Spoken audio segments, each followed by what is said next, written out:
Student, discuss about topic pharmaceutics,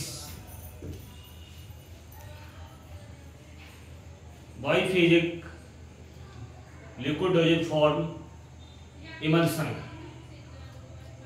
emulsion क्या है? ये फार्मास्यूटिक्स में बी फार्मेसी और D pharmacy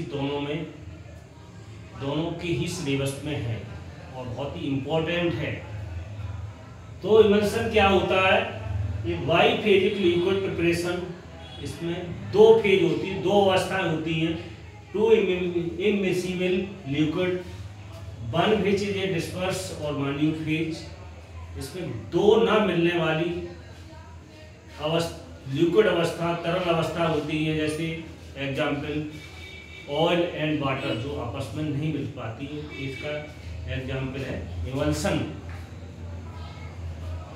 disperse phase and liquid continuous phase, इसमें दो अवस्था होती है, डिस्पर्स फेज होती है और दूसरी कंटिन्यूअस फेज होती है।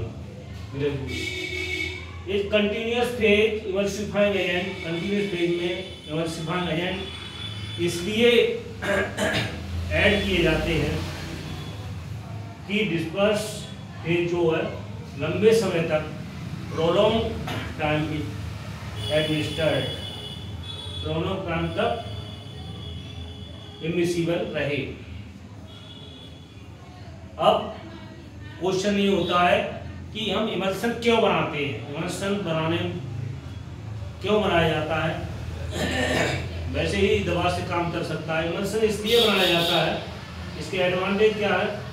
The इनएडिबल salt can easily administered, जो ना खाने वाले पेड़ होते हैं उनको भी दवा के रूप में आसानी से एडमिनिस्टर लिए जा सकते हैं।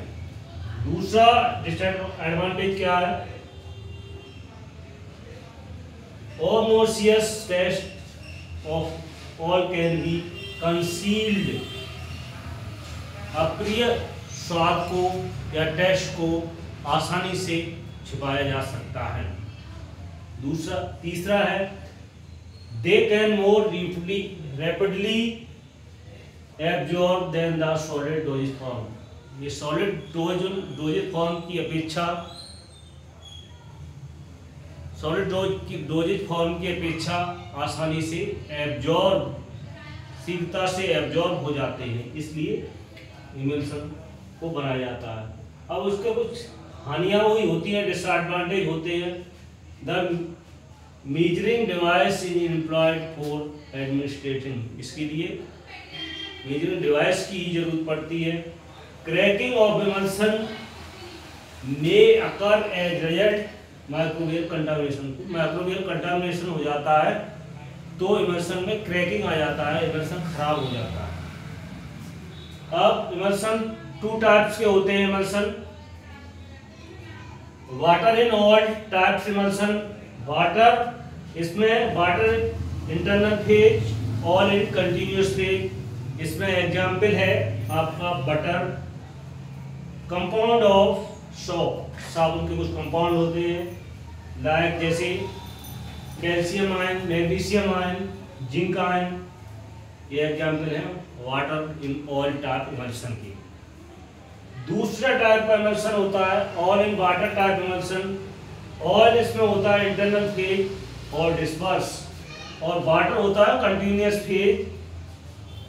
All in water type emulsion both internal और एक्सटर्नल यूज, इसमें इंटरनल और एक्सटर्नल दोनों ही तरह से इनका यूज होता है। अब फॉर्मुलेशन ऑफ इमल्सन को किस तरीके से बनाया जाता है, इसमें बनाने के लिए क्या क्या चीज की जरूरत पड़ती है इमल्सन बनाने के लिए? तो सबसे पहले होती है ऑयल फेज, क्यों बनाया हो तो ऑयल फेज होनी चाहिए, क्योंकि oil in water, water in oil.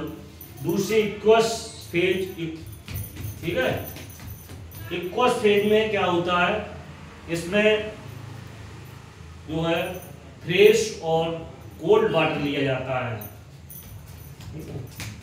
तीसरा है एंटीऑक्सीडेंट। एंटीऑक्सीडेंट क्यों मिलाए जाते हैं? एंटीऑक्सीडेंट इसलिए मिलाए जाते हैं कि कोई भी सब्सटेंस है उसमें क्या है, ऑक्सीडेशन ना हो, और अगर उसमें ऑक्सीडेशन होगा और प्रेजेंट ऑफ ऑक्सीजन होगा तो वहाँ पर वो कंटामिनेशन, वहाँ पर वो उसका डिके होने की संभावना रहती है, इसलिए एंटीऑक्सीडेंट मिलाए जाते हैं। इसमें एग्जाम्पल है BHT ब्यूटालेट हाइड्रोक्सिल टॉरिन, ये मिलाया जाता है। चौथा है फ्लेवरिंग एजेंट।